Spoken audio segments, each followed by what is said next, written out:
And if someone gets upset, you say chill out. Or you could do combinations. Chill out. Diquad.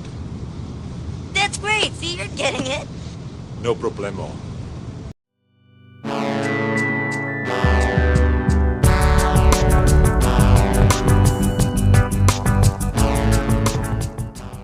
Welcome back for another episode of the Laces Out Weekly Recap Show. I'm your host, Chris, and we're already moving on to week 4. So we're going to go through the week 3 performances here. I hope everybody's having a good week so far.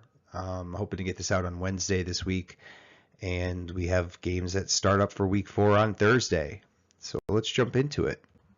All right, let's get into some numbers here.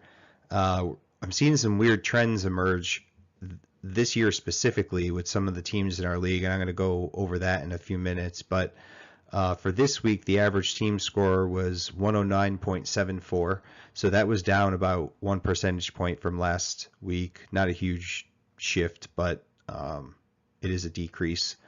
Half the teams in the league scored over their projected point totals, with 10 teams scoring over 100 points, which is one up from 9 last week. And for the second week in a row, 4 underdog teams ended up pulling out the victory. All right, let's get into the week 3 matchup reviews. Up first, we had Al's Dumpster Divers versus Radical Rob. Al's team put up 92.86 points versus Radical Rob's 77.49 points.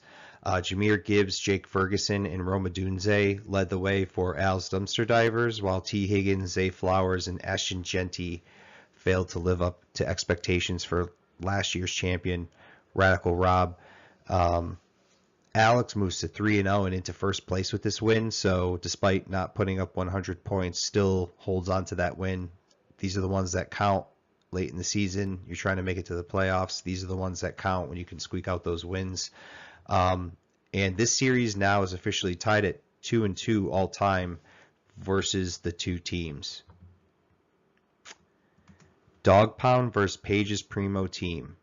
The final score was Dog Pound 114.78 points to Page's Primo team 71.16 points. Just not the day, not the best day at the office for Page's Primo team. That's my sister Paige, by the way. I'm going to start adding some context. I know not everybody knows who everybody is here. I think most are familiar, but I'm just going to start throwing that out there to tie some of that together. Dog Pound is my cousin Angelo, and yeah, he beat me last week, so I was rooting for Paige, but Angelo got double the wins this week because the Browns also beat the Packers. So congratulations to Angelo and Uncle Dom on the Browns win. I know that A.J. Brown, Alvin Kamara, and Travis Etienne were the top performers for Dog Pound. And Page's Primo team, Malik Neighbors, Jameson Williams, were the two workhorses that just didn't show up. Things didn't happen for them. The Giants are a mess. And Dog Pound now leads this series all time 2-1. Dominic the Donkey, my Uncle Dom versus Two in the Pink, my best friend Johnny. This was a big one because both teams looking for their first win, looking to just get on the board because, again, it's a scramble once you get later into the season trying to deal with buys, injuries, and make it to the playoffs. It can be a lot, so these early season wins are important. Dominic the Donkey pulls away with the win here, 127.39 points versus Two in the Pink, 77.77 points. A lot of sevens. Amon-Ra St. Brown, Omarion Hampton, and Chase McLaughlin, the kicker, coming out of nowhere again, scoring over 20 points for Dominic the Donkey. Two in the Pink, Jerry Jeudy, Sam Laporta, and Josh Jacobs just didn't show up. Unfortunately for Two in the Pink, falls to 0-3 on the season. And Dominic the Donkey continues the domination in this series, leading Two in the Pink 3-1 all time. Matt's Gritty Goombas versus Sleuthy Sloths. The final score was Matt's Gritty Goombas 130.87 points to Brendan's 111.39 points.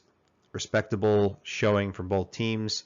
Josh Allen, Jordan Mason, filling in for an injured Aaron Jones, and the Minnesota defense leading the way for Matt's team, while TJ Hawkinson, Keon Coleman, and Saquon Barkley failed to live up to expectations for Brendan's team. And Matt's Gritty Goombas now leads the series all-time 2-1. Molly Dangerfield versus Trevor's Locks. This was a high-profile matchup and a nail-biter down to the very definition of that. Molly's team pulled away with a slim margin of victory, 108.29 points to Trevor's Locks 101 points. Molly was, I think, losing going into the Monday night game, but a monster game from David Montgomery, as well as a good game from Jalen Hurts the day before, and that was enough to edge out Trevor's Locks, who is playing really well, has a really solid team, just pulled off a big trade, which I'll talk about in a few minutes, but started Theo Johnson, Javonte Williams, and Cam Little, which did not produce for Trevor's Locks. Molly Dangerfield now leads this series all-time 3-1. Nakua Matata versus Steve's Retirees. Patrick's team pulls out the win here, 118.96 to Steve's Retirees, 111.42. Another really close matchup here. It was anyone's game going into the late part of the weekend. For Patrick's team, Geno Smith, Nico Collins, and Puka Nakua leading the way, while for Steve's Retirees took some punishment in the running back area. James Conner likely out for the season. Tyrone Tracy out for a while with, I think, a dislocated shoulder. So we'll be looking for some running back help on that team. And another case of Nakua Matata owning this series 3-0 over Steve's Retirees all time. And last but not least, the Pack versus Watch Out We Getting Healthy #1, Lewis's team. This was an even matchup going into the projections, and I would say this was almost an instant classic, not just because I won and I was a part of it, but it was just a really fun matchup going into Monday night. I was losing, the Pack was down, hoping for a big performance from King Henry, Derrick Henry, but didn't quite do what I hoped, but got enough for the win. Fumbled the ball at the end, but again, the 22-yard touchdown in the beginning of the first quarter was enough to seal the deal. Jonathan Taylor, Hunter Henry, and Cortland Sutton led the way for the Pack, while Keenan Allen, Chuba Hubbard, and J.K. Dobbins underperformed for Lewis's team. The Pack now leads this series 3-0 all time.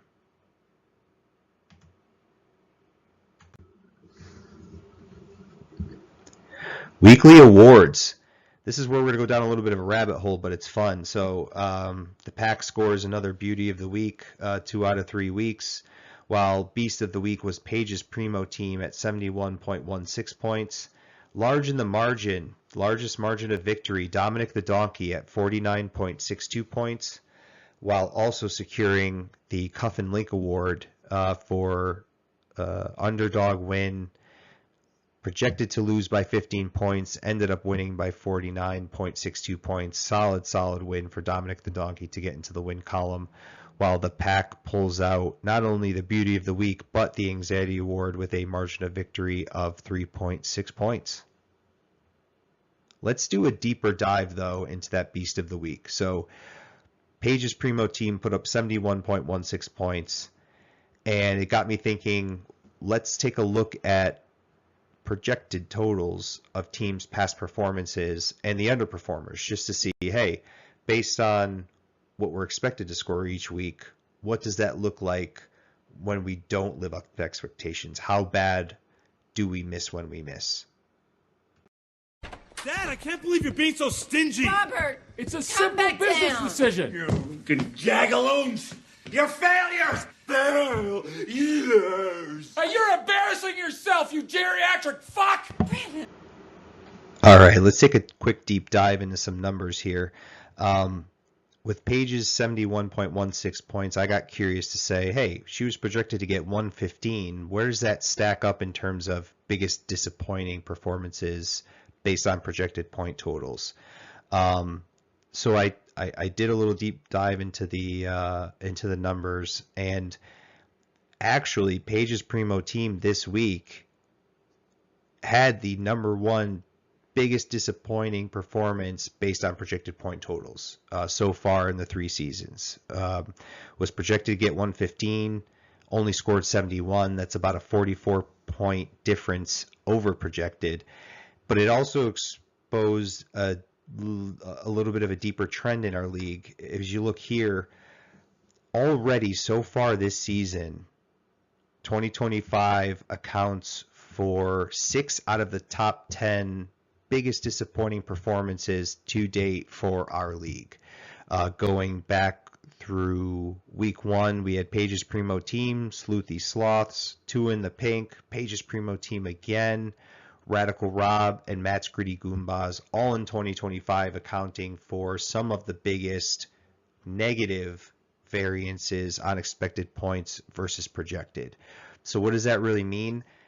If it feels like this season is extra crappy when you lose, or things just don't make sense because how could I only score almost half the points I was projected to get? Well, it's actually because it's true and that's what's happening. So I'm not saying it's anybody's fault because, again, we're trying to predict sports. It's almost impossible. But this season so far in terms of volatility has felt extra crappy for certain teams because of the lack of expectations delivered by those players. And on the flip side, Radical Rob, Dominic the Donkey, and Sleuthy Sloths all account for 5 out of the 10, so 50% of the opposite. So where you exceed your projected total, they account for half of those. So they are officially being labeled the Bipolar Breakfast Club. We have a new club in our league. I don't know if it's a club you want to be a part of, but again, these are the most volatile teams that you can come up across in our league. One of them was our league champion last year, so take that for what you will. But watch out when you have to face these guys. You never know what they're capable of. All right, week 3 standings. We have Al's Dumpster Diver sitting at number 1 at 3-0. Second place, Molly Dangerfield, 3-0. The Pack, third place, 2-1. Fourth place, Trevor's Locks, 2-1. And in fifth place, Matt's Gritty Goombas, 2-1. Matt's team was the biggest mover this week, moving up 4 spots from 9th to 5th after a big win. Dog Pound moves up 3 spots from 10th place to 7th place. Molly Dangerfield up 2 spots from 4th place to 2nd. The Pack up 2 spots from 5th to 3rd. And Paige's Primo team down 6 spots from 6th to 12th, which was the steepest drop of the week. Big trade hit the block today, September 23rd. Between Trevor's Locks and Tua in the Pink. They swapped some running backs, wide receivers, and tight ends. Sam Laporta, Cam Scadaboo, the new rookie, looks like he's going to take the lead there in New York as the Giants running back after Tyrone Tracy went out with a dislocated shoulder. And Jackson Smith and Jigba going over to Two in the Pink for Jalen Waddle, Dalton Schultz, and Devon Achane. So blockbuster trade, dynamic trade for both teams. Honestly, it looks to fill some gaps. This is a good example of, hey, if you have some gaps in your roster, go scout other teams to see if maybe they have a weakness where you might have a strength, and you can find a trade that might be mutually beneficial. All right, let's get into the Week 4 matchup previews. We have Al's Dumpster Divers, the first place team, taking on Steve's Retirees, sitting in 9th place at 1-2. Al's team coming off that big win over last year's champion. Steve coming off a really tough loss to Nakua Matata. This series is tied 1-1 all time, and we'll see if Al can continue his reign at number 1 and continue to be undefeated. Dog Pound 2-1, 7th place versus Matt's Gritty Goombas 2-1 in 5th place. This is my matchup to watch this week, given the implications on record and in the standings. Dog Pound coming off a big win, two-game win streak. Matt's team came off a really good win last week, scoring over 130 points. Matt's team leads this series 3-1 all time. Angelo's going to look to change that if he can. Dominic the Donkey versus Trevor's Locks. 10th place team versus a 4th place team. Dominic the Donkey looking to get back to 500. Trevor's Locks looking to sit in that top 5. Both teams coming off an interesting week 3, one with a win. Dominic the Donkey taking the win over 2 in the pink, while Trevor's Locks fell to Molly in that Monday night dramatic finish. Trevor's Locks leads this series 2-1 all time. Molly Dangerfield 3-0, 2nd place versus Watch Out We Getting Healthy number 1. Dangerous team. Lewis's team is dangerous. Almost put up 150 points against me this week. I got lucky and happened to outscore him. But again, we have Molly coming off a win, Lewis coming off a loss. Both teams looking to continue to stay in the win column, especially with Molly being 3-0. But the series is tied 1-1 all time. So this will be the rubber match between the two teams. Nakua Matata versus Tua in the pink. Desperation time for Johnny, looking to get into the win column and preserve a fighting chance at the playoffs late in the season. We know the story's never over, especially after Paige's team last season. But at 0-3, you definitely want to get into the win column. Patrick coming off a nice win over Steve's Retirees, and the all-time record here is Nakua Matata leading the series 2-0. Paige's Primo team versus the Pack. Sister versus brother showdown. Paige's team, again, volatile is the name of the game here. Coming off a tough loss, but has some really good players that can rebound, especially with the quarterback change in New York. The Pack has put together 2 strong performances so far this season. Paige's team, though, leads this series 2-1 all time. So the Pack's going to look to get this one back to 500. And last but not least, we have Radical Rob versus Sleuthy Sloths. Radical Rob sitting right where he always does until late season comes, right in that 6th place, 5th place spot at 2-1. Sleuthy Sloths, another 0-3 team, 13th place. Good team, coming up against a really aggressive point total from opponents. Sleuthy Sloths has the most points scored against them so far this season. This series is tied 1-1, so this will be the rubber match. All right, everyone, get prepared. Week 4 will be our last week before the bye week start. And seeing how injuries have already impacted a lot of teams this season, bye weeks add another degree of complexity to everything, because you'll simply be without one player on your roster almost every week, right, at some point. So start to plan for that. If you're going to have multiple players out in a week, you got to be ready for that, because these are going to be pivotal times to try to get into that playoff race. You don't want to lose a game because you forgot to pick up a player because the player's on bye, or you missed that player on waivers when it could have been a good replacement, but you weren't looking a couple weeks ahead. Just start to think with the end in mind. We're going to be without some of our players for at least a week coming up over the next 9 weeks, I believe. It goes from week 5 all the way to week 14. But this is where the challenge and the skill comes into the game we play, right? It's somewhat luck, but now is where some of the skill comes in. If you could start to navigate the minefield that is bye weeks and injuries, that's how you come out on top, and that's how you can win the league and be champion. And that's the name of the game. So good luck next week. I love all of you. Have fun.